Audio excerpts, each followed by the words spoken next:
Welcome to HFY Galaxy Tales. Like this video and subscribe the channel for more HFY stories. This was not unusual. Humans, in my 17 cycles of observation, took wrong turns approximately 63% of the time. They wandered into restricted sectors, activated dormant machinery, and generally stumbled through the universe like intoxicated larvae. But this particular human, this maintenance technician named Granger, took a wrong turn that would have been impressive even by their species' spectacularly low navigational standards. I was supposed to be monitoring the waste reclamation system on Deck 42. Instead, I found myself watching Dale's life signs blink on my scanner like a distress beacon in a particularly stupid location. Command, I clicked into my communicator, my mandibles twitching with what humans might call exasperation. This is Observer Krill. The human has deviated from his cleanup route. Again. The response came from Commander Thex, whose patience with our human crew members had worn thinner than atmosphere on a dying moon. Again, I confirmed, tracking Dale's movements through the station's lower levels.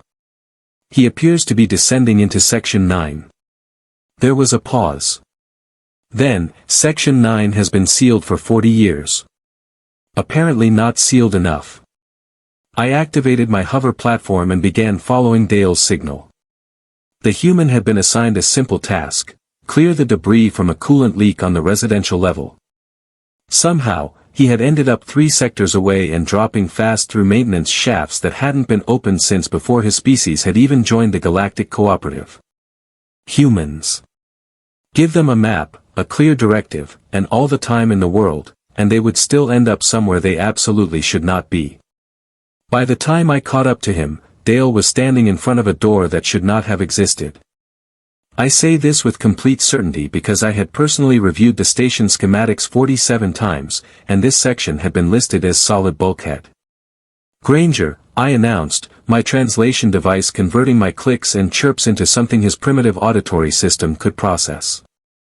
You are catastrophically off course. He jumped, spinning around with his cleaning equipment raised like a weapon. Humans did this often. Everything was a potential threat. A door chime could send them into defensive postures. Absolutely remarkable survival instinct, completely terrible for workplace efficiency. Krill. Holy stars, you scared me. Dale clutched his chest, breathing hard. Humans were also remarkably easy to startle for a species that claimed to be apex predators.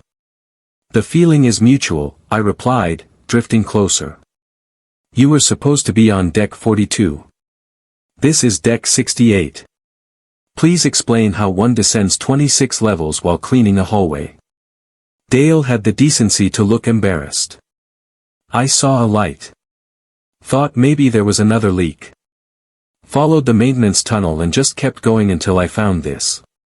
This was the door.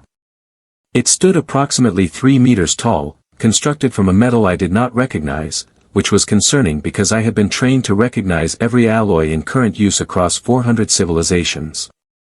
The surface was smooth, unbroken by any visible access panel or control mechanism. And it was humming. Not the mechanical hum of active machinery, but something else. Something that felt less like sound and more like a question being asked directly to my nervous system. Have you touched it? I asked carefully. No, I was waiting for someone smarter than me to show up. Dale grinned, displaying his omnivore teeth in what his species considered friendly. Lucky you. Your confidence in my intelligence is noted and appreciated. I extended a sensor probe toward the door. Step back, please. The probe made contact with the surface, and every display on my platform immediately went dark. Then the door spoke. Name. Not through my translation device. Not through any speaker. The word simply appeared in my consciousness, in my own language, perfectly clear and utterly wrong. Dale heard it too. I could tell because his face went through approximately 6 different expressions in 2 seconds, settling on something between terrified and fascinated. Did that door just ask for a name? It would appear so. I attempted to reboot my systems. Nothing responded. I would recommend retreating to a safe distance while I analyze this anomaly. What name does it want? Dale moved closer instead of farther, because of course he did. Humans possessed a self-preservation instinct that functioned in inverse proportion to danger levels. Name, the door repeated, and this time I felt pressure behind the word. Not threatening, exactly. More like inevitable. Like gravity asking which direction you would prefer to fall. Maybe it wants to know who we are. Dale suggested. Astute observation, Granger. The door requesting a name wants to know a name. Your species truly is the pinnacle of deductive reasoning. Hey, sarcasm. That's my thing. Dale actually looked pleased. You're learning. The door pulsed. The humming intensified. Name, it said for the third time, and now I detected something new in my analysis. The door was not requesting information. It was waiting for something specific. A particular designation. A correct answer to a question we did not fully understand. I ran every protocol I possessed. Scanned for energy signatures, chemical compositions, temporal anomalies. The door remained exactly what it appeared to be, impossible. Krill, your sensors are smoking, Dale pointed out helpfully. He was correct. Small wisps of vapor were rising from my equipment array. I shut down everything except basic life support and communication. We need to report this immediately, I decided. This technology is beyond current understanding. Command will want a full research team down here before anyone attempts entry. Entry? Dale's eyes widened. Humans had excellent expressive faces. Every emotion broadcast clearly, which made them terrible at deception and excellent at unintentional entertainment. You think it's a door that opens? Not just a weird wall. It asked for a name, Granger. Walls do not typically conduct interviews. Dale laughed. The sound echoed strangely in the corridor, bouncing back with an odd quality that suggested the space was larger than it appeared. Fair point. So what do we tell it? We tell it nothing. We leave. Now. I activated my hover platform's retreat function. Nothing happened. The motivators were working perfectly, but I remained stationary, as though the door had somehow pinned me in place without any visible force field or tractor beam. Krill. Dale noticed my struggle. You okay? I am completely not okay, I admitted. I cannot move. Name. The word came again, louder now. More insistent. And this time I felt something else beneath it. Not threat. Not demand. Something almost like loneliness. Like a question that had been asked for so long that it had forgotten why it was asking. Dale stepped forward, right up to the door's surface. I would have stopped him if I could have moved. Instead, I could only watch as he placed his hand flat against the strange metal. I'm Dale, he said simply. Dale Granger. Maintenance technician, 3rd class. Originally from Earth, Terra Sector. Currently assigned to Orbital Station Meridian. Is that what you wanted to know? The door erupted with light. Not harmful light. Not dangerous radiation or weaponized energy. Just pure, clean illumination that filled the corridor like dawn breaking over a planet's edge. Beautiful and utterly terrifying in equal measure. The humming stopped. The pressure vanished. My systems rebooted all at once, displays flickering back to life with cascades of data I could not immediately process. And the door opened. It split down the center with absolute silence, revealing a room beyond that should not have fit in the available space. My sensors insisted the corridor behind the door was solid station infrastructure, but my eyes showed me something else entirely. A chamber that extended far beyond what physics should allow, filled with light that seemed to generate from nowhere and everywhere simultaneously. Dale Granger, the door said, and this time its voice carried warmth. Recognition. Welcome. You are expected. Expected? Dale looked back at me, his expression somewhere between amazed and alarmed. Krill, I don't think I was on any guest lists for weird space doors. I concur completely. I managed to get my hover platform moving again, pulling alongside the human. Granger, I strongly advise against entering unknown chambers that claim to expect you. But aren't you curious?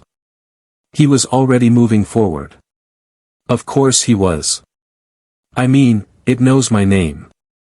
It was waiting for me, apparently. How often does that happen? In my experience with humans? More often than probability should allow.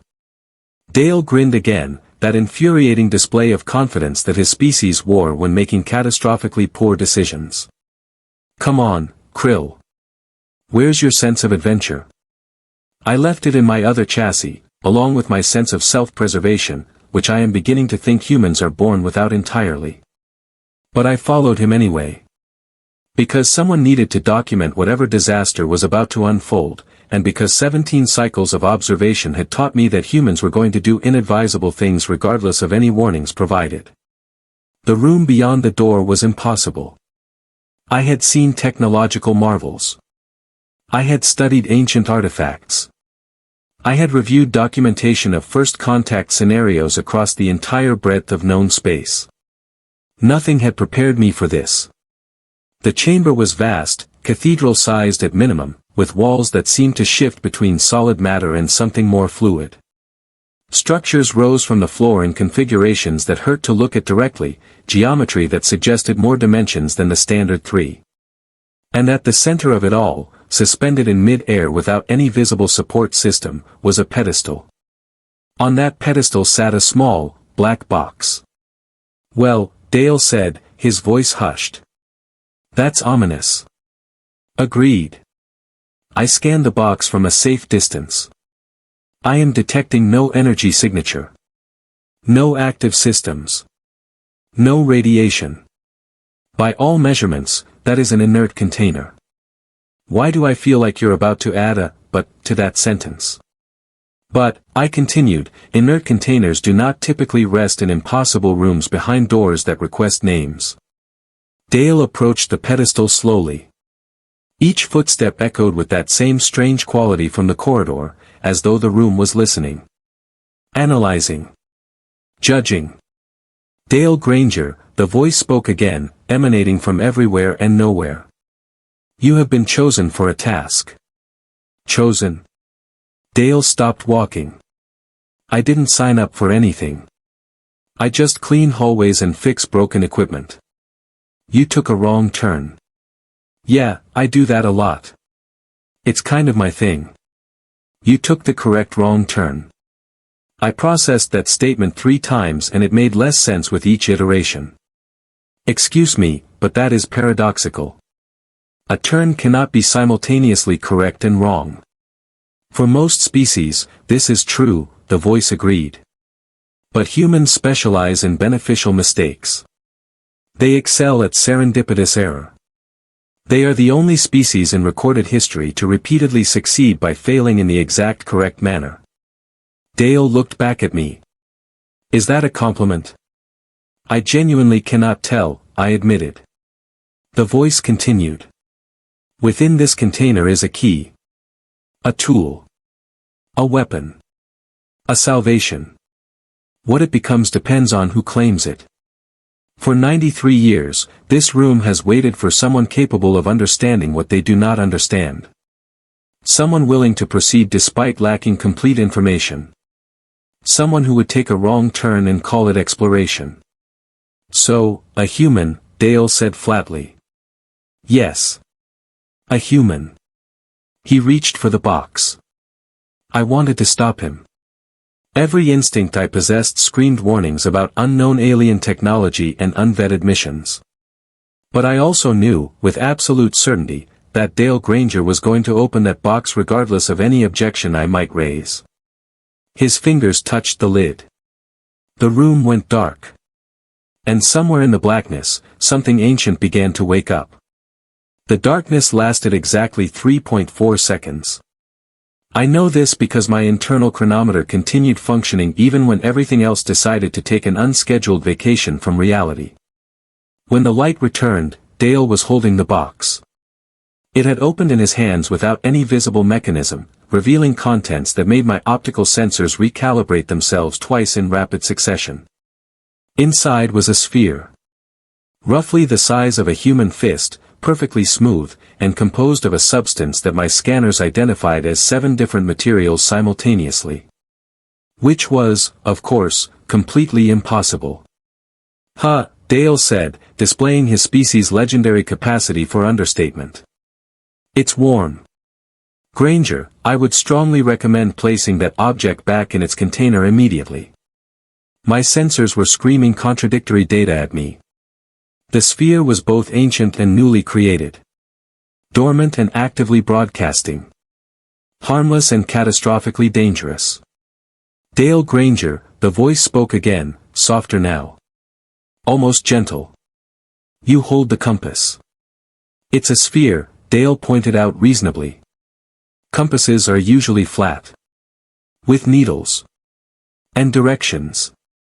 This compass does not point to locations. It points to moments. Possibilities. Futures that might be." I drifted closer despite every survival protocol telling me to retreat. "You are describing a probability engine. Those are theoretical constructs. They do not exist in functional form." "They did not," the voice corrected. "Until humans arrived." The sphere pulsed in Dale's hands, and suddenly the room filled with images. Not holograms. Not projections.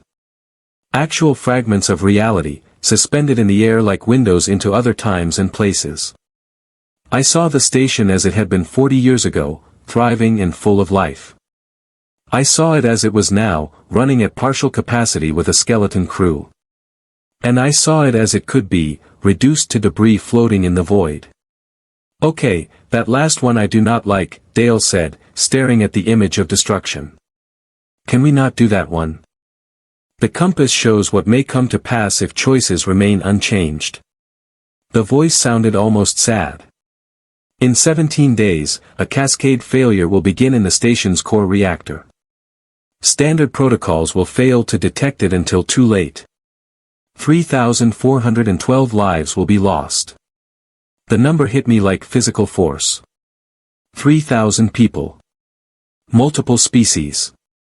Families. Children. "Why are you showing us this?"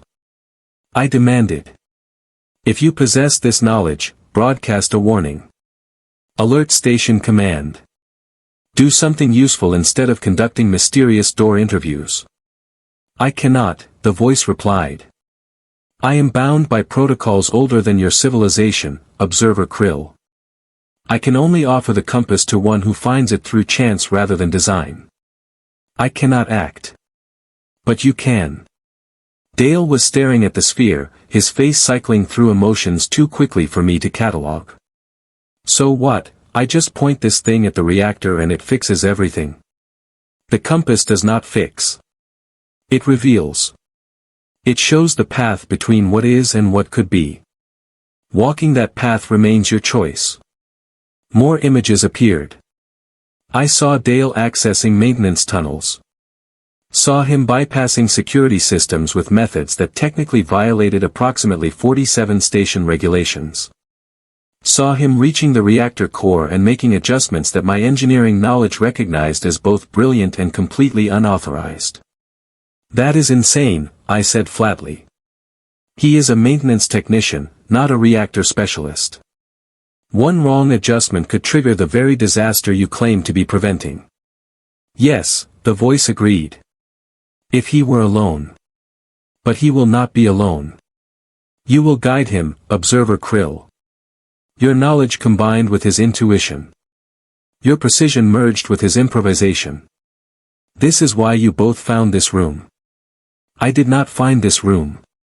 I protested. "I was following him because he got catastrophically lost."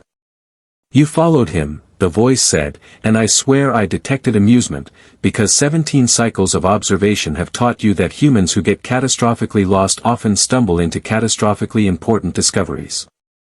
Dale laughed at that. Actually laughed, while holding a reality-warping sphere and discussing reactor sabotage. Krill, is that true? Do you actually think we're good at getting lost? I think your species has elevated accidental navigation to an art form, I muttered. This does not mean I endorse breaking into critical infrastructure based on predictions from a mysterious box. The sphere pulsed again. New images formed. These showed different paths. Futures where we reported the door to command and waited for proper authorization. Every single one of those timelines ended the same way, with the station fragmenting into burning debris 17 days from now. Why? Dale asked quietly. Why does waiting lead to disaster? Because proper channels are slow, the voice explained. Because bureaucracy requires proof that cannot be provided. Because by the time official investigation confirms the danger, the cascade will have begun. The compass shows probability, Dale Granger. And the probability of saving this station through authorized means is 0.03%. And if we do this ourselves? Dale was looking at the images showing successful intervention. In each one, I saw him and myself working together in the reactor core. Saw us making precise adjustments while alarms blared and security forces closed in. 47.6% chance of success, the voice stated. Which improves to 62.1% if observer Krill agrees to assist rather than reporting this encounter immediately. I felt trapped. Cornered by probability and prediction. You are asking us to commit multiple violations of station law, risk our lives, and trust information from a source we cannot verify. Yes. That is completely unacceptable. Yes. I should report this immediately and let proper authorities handle the situation. You should, the voice agreed. But you will not. And curse my observational instincts, it was right. Because 17 cycles of watching humans had taught me something my training never covered. Sometimes the catastrophically stupid decision was the only decision that worked. Dale closed his hands around the sphere. Okay. I'm in. Krill. Every logical process I possessed screamed in protest. But I looked at those images of the station's destruction. Saw all those lives ending because we followed proper procedure. Saw the alternative where we broke every rule and maybe, just maybe, saved them all. I am going to regret this, I said. Probably. Dale grinned. But think of the great story we'll have afterward. Assuming we survive to tell it. Details, details. He tucked the sphere into his maintenance vest with casual disregard for the fact that he was pocketing a probability engine. So what's our first move? The compass pulsed, and new images appeared. These showed a supply closet on deck 31. Showed specific tools we would need. Showed a maintenance window in the reactor schedule 3 hours from now. We gather equipment, I said, my analytical mind already shifting into planning mode despite my better judgment. We wait for the shift change when security monitoring is lightest. We access the reactor through maintenance shaft Gamma 7, which is technically restricted but poorly monitored. See? You're already thinking like a criminal mastermind. Dale looked genuinely proud. I am thinking like someone who has studied station schematics obsessively and now regrets having that knowledge. I began calculating optimal routes. This plan has approximately 300 points where catastrophic failure could occur. But 62% chance of success overall, right? Dale was already moving toward the door, which had remained open throughout our conversation. That's better odds than I usually get. We left the impossible room. The door closed behind us with silent finality, and when I looked back, it had vanished entirely.